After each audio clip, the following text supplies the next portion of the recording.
intimidated. If you are outside Christ, you will be polluted. If you are outside Christ, you will be contaminated. But to those of us who are called by his name, he has given us power to become the sons of God. Sons not born by earthly descent or by a husband's will or by the blood of human being, but children born of God. And the Bible says, because we are born of God, we are more than conquerors through him who loved us. For I am convinced.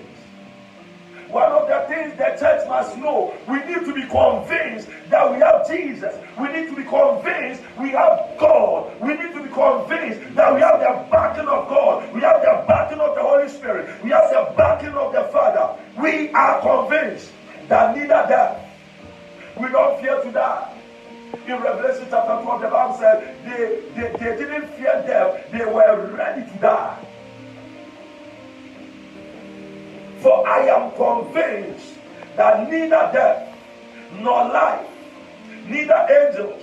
The plight of humanity is the fact that many people are crying because they don't have a comfortable living and they don't want to die in poverty. It's better you die now and make it worth it than to enjoy the luxury of this world and lose your soul and get condemned. But that notwithstanding, we are convinced that neither death nor life, neither angels nor demons. What is it that is causing fear and panic? Where do you stand when it comes to God? Where will God see you when it comes to his locational radar? When he's looking for his children, where will God find you? Will he find you among the sheep, or he will find you among the goats? For those who are in alignment with God, they neither fear death, for they are convinced. Neither do they fear persecution. So, but verse 38, the Bible said, we are convinced that neither death nor life, neither angels nor demons, neither the present nor the future, nor any powers, neither height nor depth, neither anything else in all creation will be able to separate us from the love of God that is in Christ Jesus our Lord. I love God's word. For God's word is power. For God's word is the answer to the troubles of this world. For to those of us who are called by his name, we are very, very optimistic that this is God's word, and until humanity responds, affirm God's word, we will be living in fear and panic. For we are convinced that neither lockdown, neither social distancing, neither isolation, neither whatever terminologies we have discovered in our time, in 2020, English and verbal words we have never known, we have discovered in this year, neither all these things can separate us from the love of Christ Jesus. And I want you to be assured that this situation will never leave your business collapse. For you have a God. This situation will never leave your marriage going to the drain, because you have a God who had already spoken that in all these things, in the face of this wind that is blowing across the globe, in the face of the wickedness of humanity, in the face of what human being can purport, in the face of the intention of man to destroy and bring quietness to the world, sanitize the world in the negative sense, in all these things, it can never separate us from God, but we are more than conquerors. This is God's position to his children. But critically,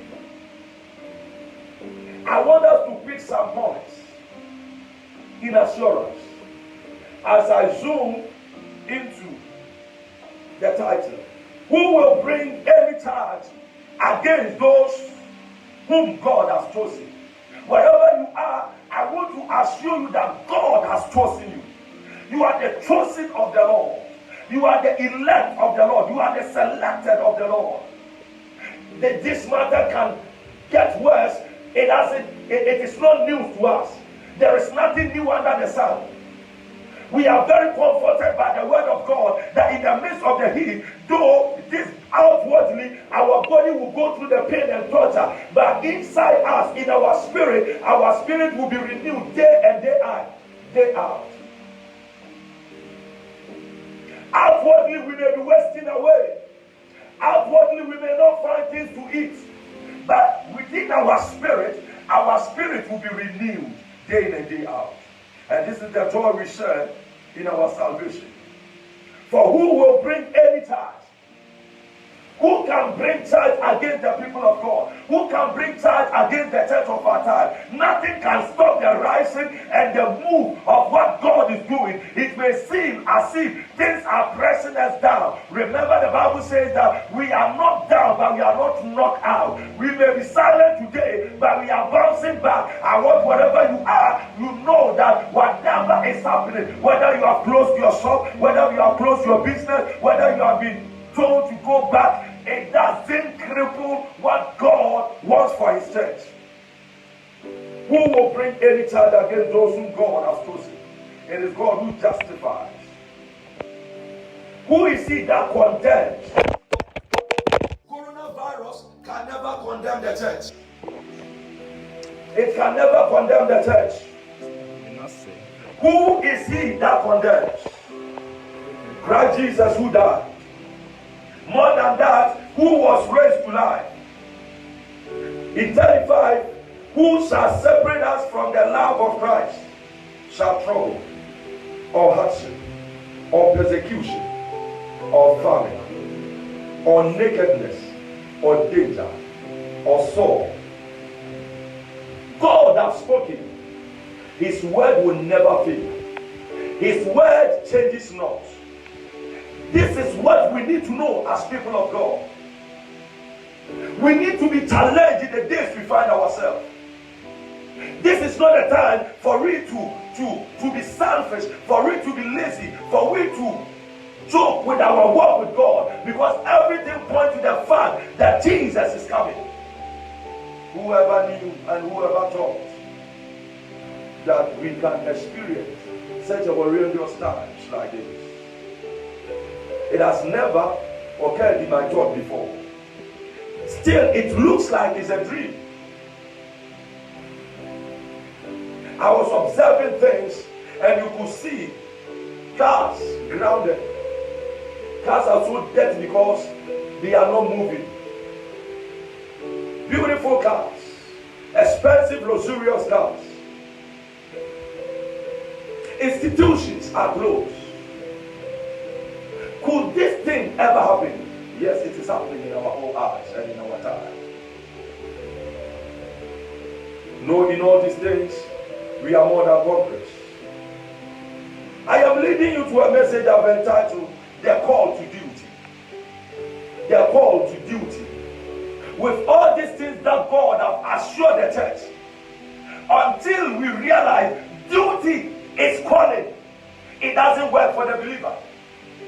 The word of God doesn't make impact and doesn't make an effect when the righteous doesn't make it work. God has spoken, and the wise listen to God's voice and activate God's word by running with it. So Habakkuk plainly said, then so that the hearer may run with the word of God.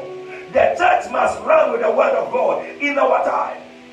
A lot of things are happening both in the spiritual and in the physical. Meetings are going to be held. Many of you might have heard what is to come. The devil is really working swiftly in an attempt to jeopardize the program of God. But nothing jeopardizes God's agenda. Promotion, the new world order.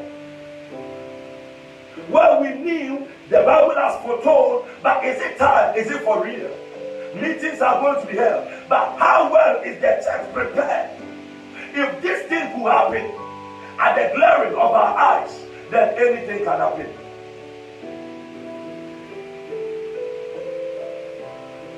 In 1 Thessalonians 4 verse 11, in the New Living Translation Bible, 1 Thessalonians chapter 4 verse 11. I'm preaching shortly under the topic, the call to duty. God has spoken. Who can lay charge against the chosen ones? What can separate us from the love of God? He said, neither angels nor death, neither powers, neither peril, persecution. All these things can never separate us from God. But until we realize we have a duty is calling. So in 1 Thessalonians 4:11, make it your goal to live a quiet life. I came to speak to the body of Christ and believers that we should make it our goal. We should make it an objective, an aim. It must be a concerted effort, an intent and purpose to live a quiet life. That is, we need to be prepared to live a certain pattern of life, which is an instruction. And God is saying, make it your goal. Make it your objective. As a child of God, God is speaking and God is instructing. Wherever you find yourself, in the season we find ourselves, we need to make it consciously to live a quiet life. That is, we need to aim or sought to achieve something. And the Bible says to live a quiet life. Does the quiet life mean just not to talk as a believer? No. No, that is not what God is saying.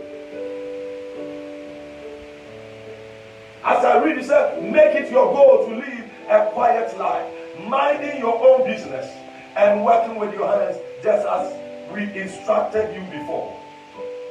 The first lesson is make it your goal. The second lesson I'm highlighting is living a quiet life. And the third lesson is minding your own business. How are you making it your goal to live your quiet life and minding your business in our time? Christians talk so much in this moment whereby we need to diagnose critically what is happening and draw closer to God. We are talking about unnecessary things. These are seasons where people are at loggerheads, gossiping, envy, and using instead of promoting divine agenda. Instead of promoting the gospel, we are thinking about social commentators and celebrities and talking about them. The Bible says, make it your goal to live a quiet life.